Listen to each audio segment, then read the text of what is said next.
Consumer advocate, tax expert, and educator Ed Slott is here to help you rescue your retirement by following his time-tested method of avoiding the 5 silent retirement killers.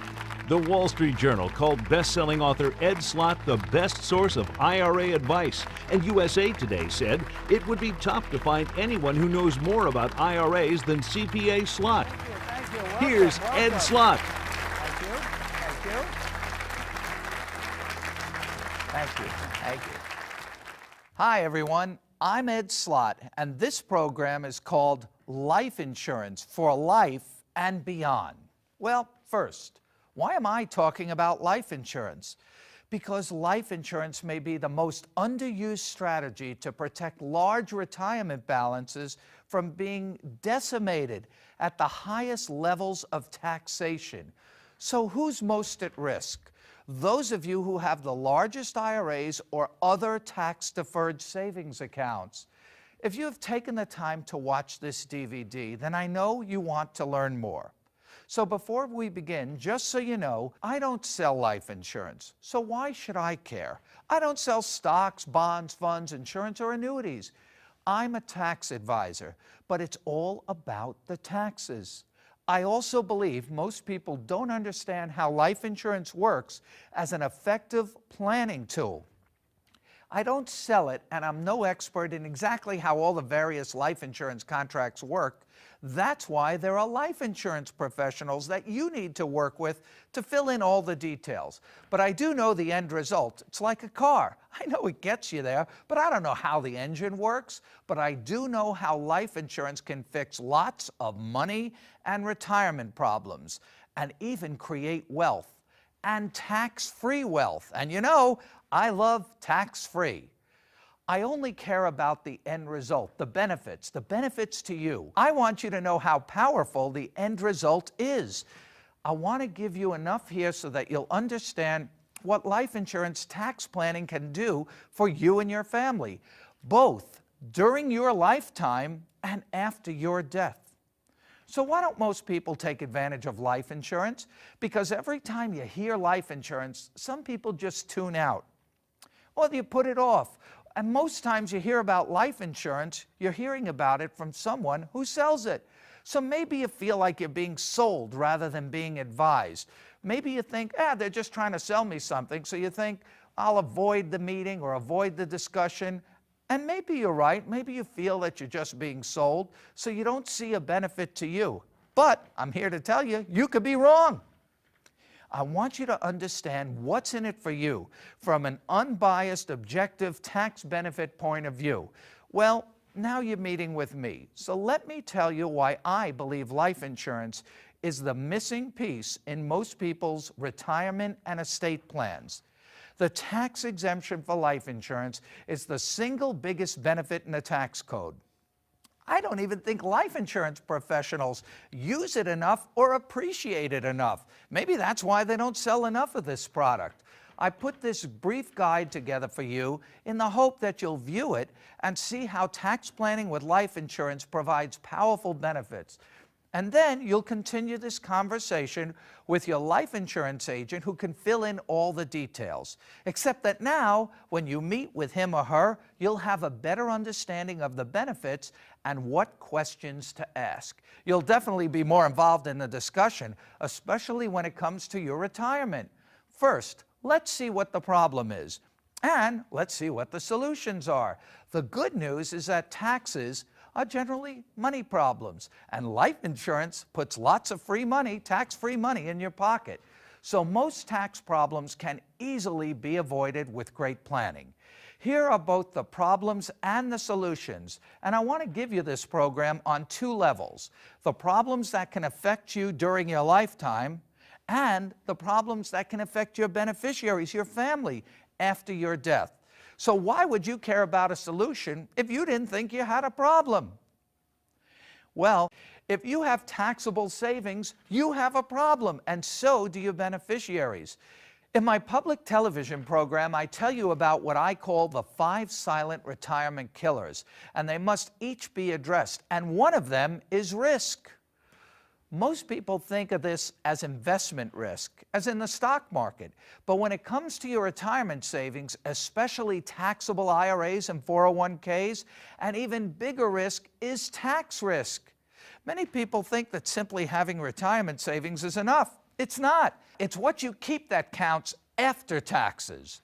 There's a mortgage on your tax-deferred retirement savings. Most of that is owed right back to the government. In fact, future taxes could be 50 or 60% or more by the time you reach in for yours. That's not real money. The only real money is tax-free money, spendable money, where you keep it all. Plus, with IRAs and 401ks, you have to take required minimum distributions on that money after you reach age 70 and a half years old, and you're forced to pay taxes on the government schedule, not yours. That's the government plan. That's not real money, since it's all subject to tax. Are you wondering what future taxes could do to your retirement security? You should be. You know why? You've caused the problem, especially if you've done everything right. You saved, you sacrificed, and built a healthy retirement account, a 401k or an IRA.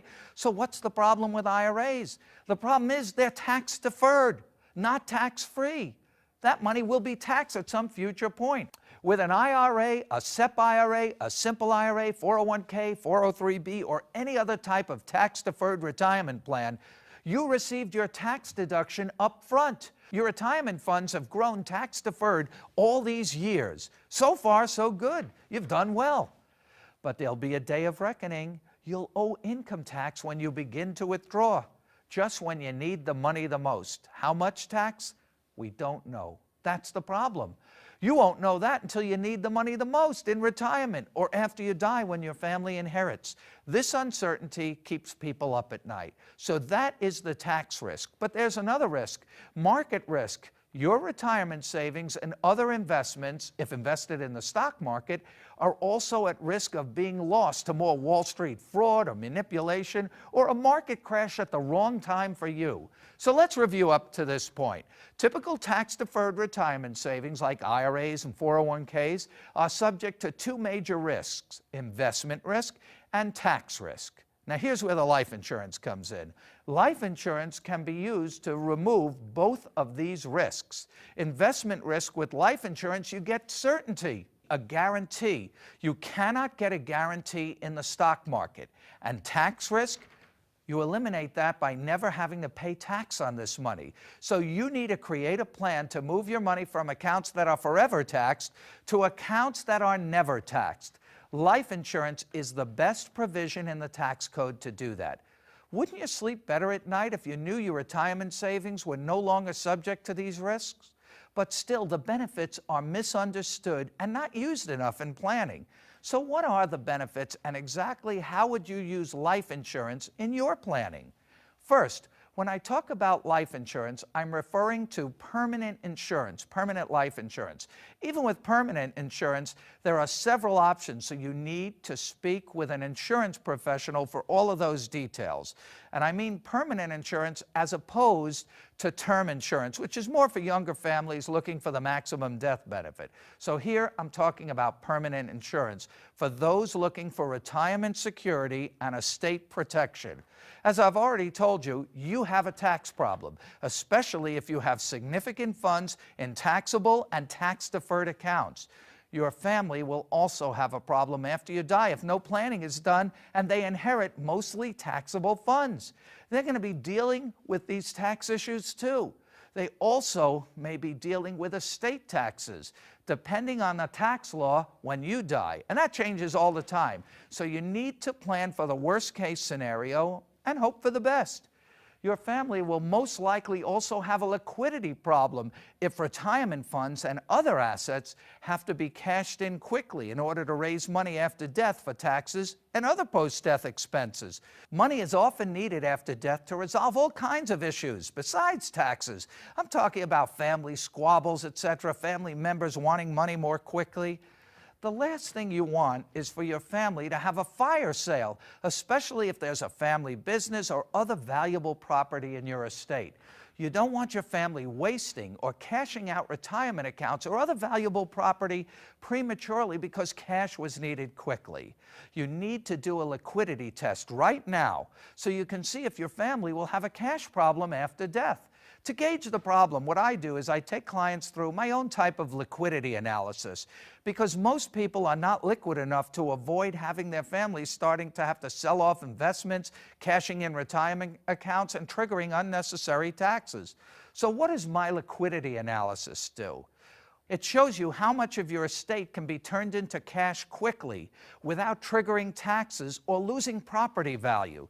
Cash is often needed after death, even if there are no estate taxes. And remember, that's only federal taxes. Don't forget state estate taxes. There are always expenses, and the IRA is the last account you would want to have to tap into to pay those bills.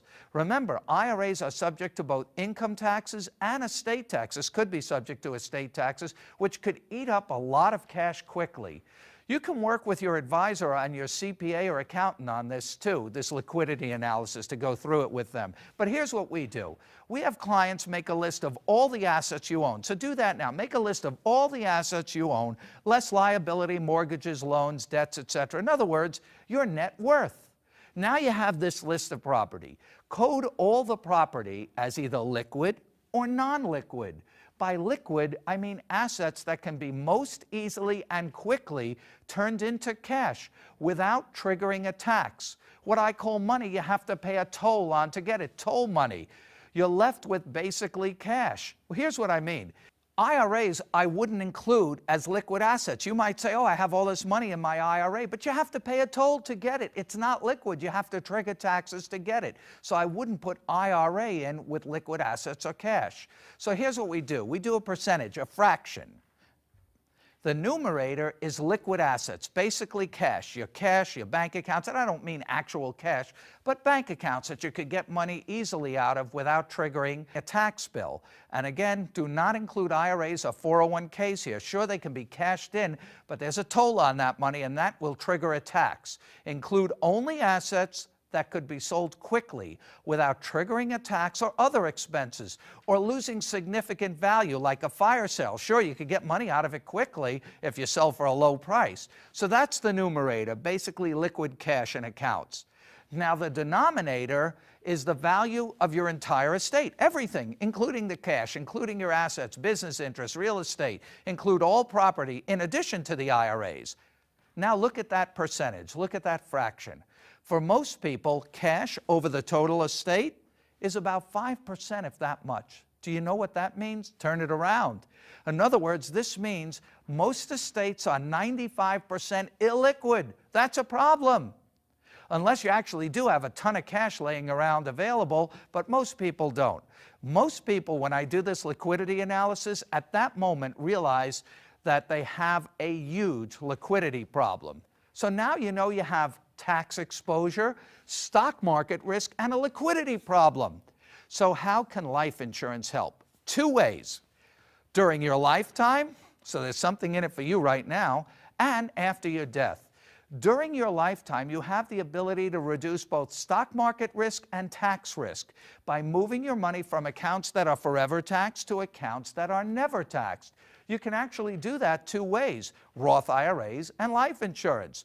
Both cost money now, but with life insurance, you'll be creating a bigger pot of tax-free money later when it's most needed. It would be great if you could do both and turn your entire estate into a tax-free windfall, both during your life and after death, but the more powerful way is with life insurance. And again, I'm talking about permanent life insurance that has cash value. You can contribute more with life insurance than you can generally to a Roth. With a Roth IRA, though, it's easier to access your money if you need it. Roth IRAs are income tax-free too, but they are a part of your estate and subject to estate taxes. But Roth IRAs provide no additional death benefit as life insurance does. Life insurance comes with a guaranteed death benefit, and that benefit, unlike a Roth IRA, can be set up to be estate tax-free too. So what can you do to remove both the stock market risk and the tax risk? First, you can leverage your retirement savings like an IRA. If you have a large IRA, it may pay to draw it down now and pay tax on the distributions. Then use those distributions to invest in a permanent life insurance policies. Remember that tax rates are still at an all-time low right now, so now would be the best time to strike. Even if it costs you some tax money, it still pays because you are lowering your tax exposure on your IRA. And anyway, after age 70 and a half, mandatory withdrawals from the IRA must begin, whether you like it or not. Since the money will eventually have to be withdrawn anyway, it may as well be leveraged by using the money to pay the life insurance premiums. You're basically paying off the mortgage on your IRA early, so you never have to worry about tax risk. And the funds invested in your permanent life insurance policy are now growing tax and risk-free. And you can have lifetime access to the cash value tax-free if you need it for retirement. So during your lifetime, you can, in effect, turn your taxable IRA and other taxable savings into a tax-free savings vehicle. It's really just like changing pockets from taxable accounts to tax-free accounts, except that now you've also built in a guaranteed death benefit to benefit your family. It's generally judgment-proof too, the life insurance I'm talking about. If you have other taxable funds, you might want to keep those protected from future taxes too. Many people who are looking for places to shelter money from taxes, stock market, risk, and lawsuits are stuffing taxable money into permanent life insurance as a lifetime personal protected savings account. All the growth is tax-free for life and beyond. So those are the benefits to you during your lifetime. What about post-death benefits for your family? Well, if you don't need to tap into the funds during your lifetime, your beneficiaries are guaranteed a death benefit. The stock market has no such guarantee. Your family will now have guaranteed access to a ton of tax-free cash. Tax-free means they keep every cent. No tax erosion here. They will have tax-free cash to pay estate taxes if needed, to pay expenses, debts, mortgages, all without triggering taxes or having to sell a family business or other valuable real estate or other property that could trigger taxes. If they had to use your IRA to pay these bills, they would first have to pay income taxes and maybe estate taxes too, leaving very little to pay bills or for them. So don't just sit there and admire your IRA like most people do. Leverage it now, use it, leverage it, or lose it to possible future higher taxes. Never underestimate the value of leveraging IRA money by using it to pay life insurance premiums. The larger the estate, the higher the estate tax. Having enough insurance money available to cover the estimated estate tax will avoid having to invade the IRA to pay the tax. Now, some people might say, but the current estate exemption now is so much higher, so there probably won't be any estate tax. You know what?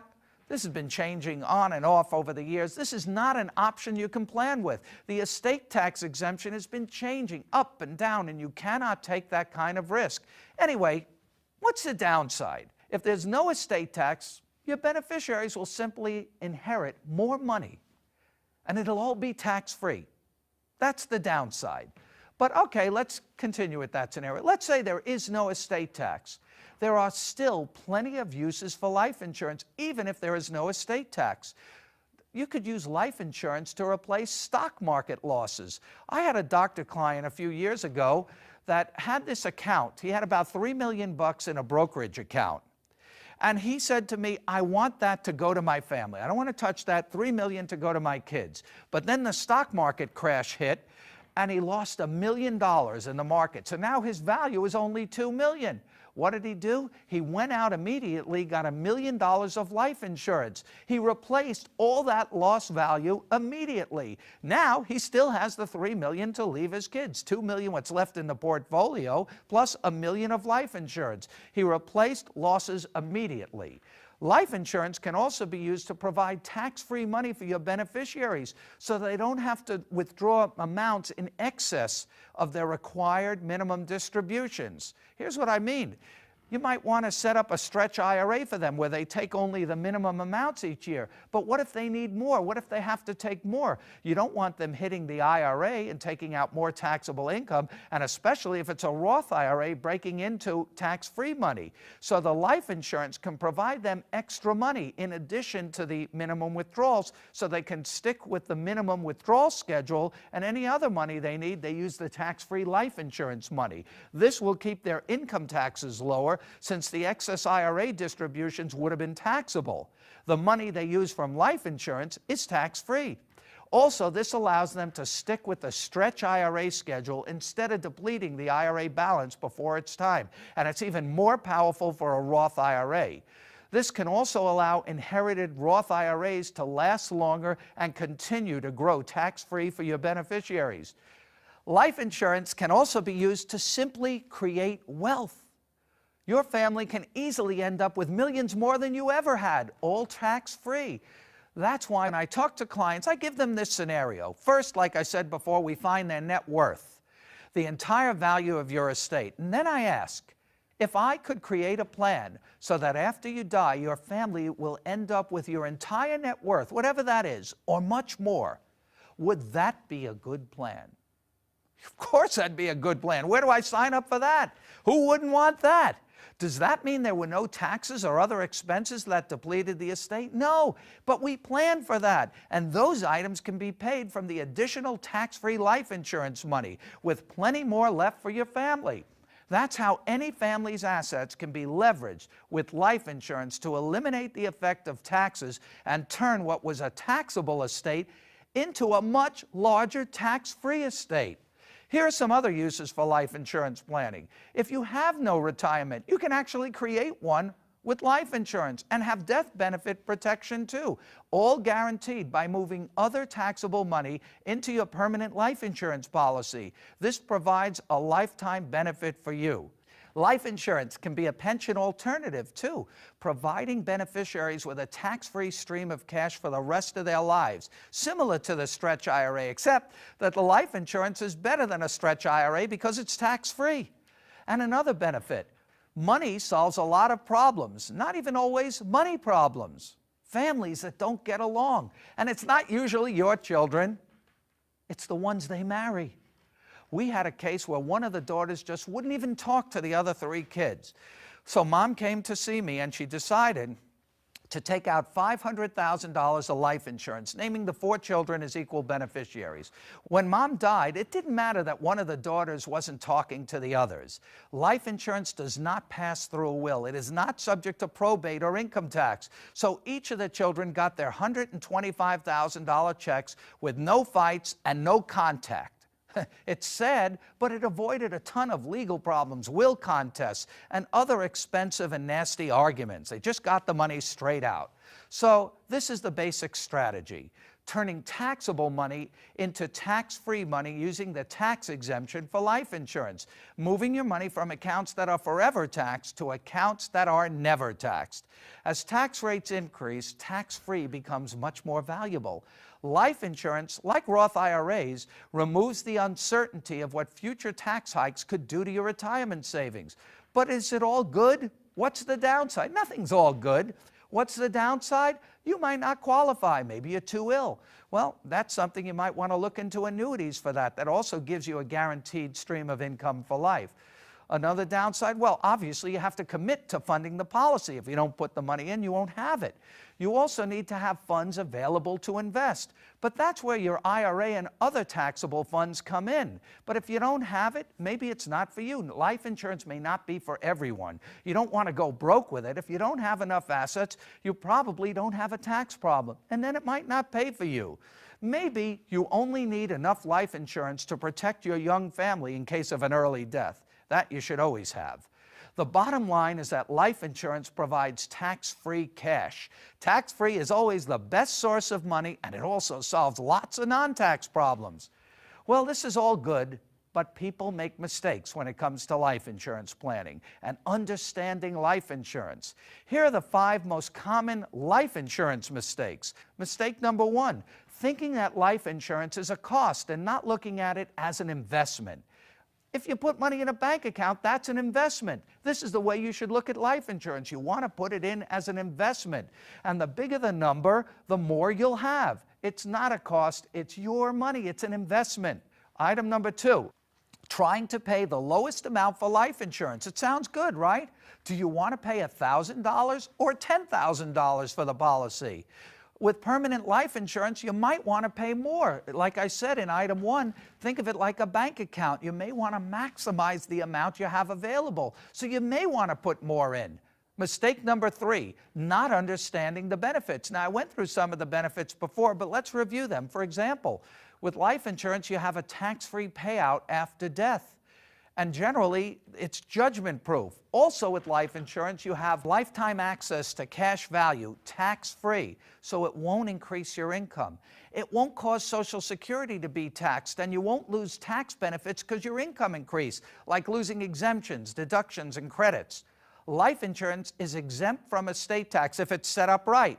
And with life insurance, you get a guarantee, removing stock market risk. The government has restrictions on how much you can invest, but you generally want to put in the maximum you can. Mistake number 4, improper ownership. Don't own it in your own name. Why on earth would you want to own something like life insurance that you can't possibly collect on? Why would you? Keep it out of your estate. We see this all the time with clients. It's one of the biggest mistakes made. In fact, we had a young couple come in recently. Very successful couple, made a lot of money, and we were going through the assets they had, and the husband actually did have $5 million of insurance. And then when I looked at it, it was owned in his own name. And I said, what'd you do that for? Do you realize that if you die, that $5 million comes right back in your estate? And if your estate is subject to estate taxes, the government could get half of that. Why would you own it in your own name? You want to keep it out of your estate. And I told them, go back to your insurance agent and get, fix this. And it's not that easy to fix, but it can be fixed. There are waiting periods, but go back to your insurance professional. Well, when I said that, he said, I don't even remember who sold this to me. So this is just an aside. Don't you think you should have a better relationship with your advisor? You shouldn't own it in your own name. It should be owned by somebody else or a trust. The life insurance premium should be paid by the beneficiaries or by the trustee of an irrevocable life insurance trust, so that the life insurance proceeds will be estate tax free. Oh, and one item here. One downside, be aware that if you don't own the policy, which is what I'm saying to do, not to own it in your own name, if you don't own the policy, you may only have limited access to the cash value because you don't own it. Mistake number 5. Not knowing it's tax-free. I don't even know if this is a mistake or a misconception. Can you believe it? Still, people don't know that life insurance is tax-free. I get calls every now and then from a beneficiary. We did planning for their family, and they'll call me up and say, Ed, I just got this check. What do I do with it? How much do I owe in taxes? I said, I told you 1,000,000 times, it's tax-free. The benefit is so good, even when people get the check, they don't believe it. The life insurance is tax-free. So let's review. Risk is a silent retirement killer. Life insurance can eliminate both stock market risk and tax risk. And it can be used during your life to create a tax-free retirement fund. Life insurance is not only income tax-free, but can be estate tax-free too. You can contribute almost unlimited sums to a permanent life insurance policy and have tax-free access to your cash value during your life, without increasing your income. And don't forget about the most basic life insurance benefit. Aside from all the estate and retirement tax planning advantages, life insurance protects families when there's an early death, young families. It's hard enough to deal with the loss of a parent, but at least life insurance can provide the needed cash so that life can go on without having to make any severe changes due to lost income. Money for the family, tax-free money. I never met anyone who didn't wish they had more life insurance, especially a widow. I like to say that life insurance takes care of families without first going through the government. You need to review all of these points with your life insurance professional who can fill in the details. But now you're much better informed and ready for the conversation. You might actually even enjoy the conversation now with your life insurance agent. Can you believe it? Life insurance is not only the single biggest benefit in the tax code, but it's also the most cost-effective way to protect a large IRA. You need to have a discussion with a competent, educated advisor that, in addition to being a life insurance professional, has the specialized knowledge in retirement tax planning. The coordination is essential, especially if you've built up significant balances in your taxable IRAs or 401ks. Most advisors do not have this level of training, so be careful. As tax rates increase, life insurance becomes more valuable than ever before. And there are increases on the horizon. You have new health care taxes coming in, as well as higher tax rates. You can plan for that now, and if it doesn't happen, what's the downside? You and your family have sheltered that much more money, since it won't have to be used to pay taxes. Here are some of the frequent questions I get about life insurance. Ed, if the tax exemption for life insurance is so good, won't the government take it away? No. Why? It's a social reason. Why do you think our government encourages us to give money to charity? Because if you give money to charity, you get a tax deduction. Why is the tax code loaded with incentives to encourage us to give money to charity? Why does the government want us to give so much money to charities? Because they're broke, so they don't have to do it, to remove the burden from them. It's the same thing with life insurance. Our government is broke. Our government wants us to take care of our families so they don't have to. They want us to take care of our families with our own money, partnered with private insurance company money so that the government doesn't have to. Next question I get, Ed, what if I don't qualify for life insurance? I have to tell you, more people do qualify than you think. I've seen it even with very ill clients. So don't assume you won't qualify. Leave this to your life insurance professional to check for you. More people qualify than you think. Here's another question I love. Ed, how can life insurance companies do this? They'll lose a fortune. Oh, now you're worried about life insurance companies? Don't worry about them. They have actuaries. We're not going to hold any benefits right away for life insurance companies. They're doing fine. The answer is it's in the numbers. The risk is spread over a large pool of people. Don't worry about them. Insurance companies are some of the most solid financial institutions. Next question I get, Ed, why doesn't everyone do this? You know what? I don't know. I also think that insurance is not sold properly, so you look at it as a cost rather than investment. Many people think they're buying something and they don't see how it fits into a plan like I've been telling you about. A good financial advisor or insurance professional can explain the planning aspects. Ed, which is better, saving in an IRA or an insurance policy? That's interesting. Life insurance wins hands down. Let's compare. Let's compare life insurance to a tax-deferred retirement plan like an IRA or a 401k. If you compare life insurance to tax-deferred plans, life insurance has several advantages. First, with life insurance, you have lifetime access to cash value, tax-free and penalty-free. With an IRA, withdrawals can be heavily taxed, and penalties too. Also with an IRA, after you're 70 and a half, you're forced to withdraw and pay taxes whether you like it or not. Life insurance provides a tax-free death benefit, income tax-free, estate tax-free too if owned properly. And with life insurance, there's no risk of future tax rates increasing. I mean, they could increase, you just don't care. Just so you know, the Roth IRA also provides this benefit. The reason you don't care is because what would you care about taxes if it's all tax-free? But here's what you don't get with life insurance that you do get with an IRA and a 401k. With life insurance, you don't get a tax deduction like you get with an IRA or 401k. But a tax deduction these days is a trap because you'll pay much more in taxes later. All right, the last question I always get, come on, Ed, are you working for the life insurance companies? This is too good to be true. No, I told you that before. I'm here for you, telling you how to create and build tax-free wealth using the single biggest benefit in the tax code. I always say life insurance is the only legal way to print money. So there you have it, the problems, the benefits both to you during your lifetime and for your family after your death. The bottom line, don't just sit there and admire your IRA or 401k. If you have a large IRA, you have a tax problem. It's tax deferred, a sitting duck just waiting to be taxed. Use it, leverage it, or lose it to future taxes.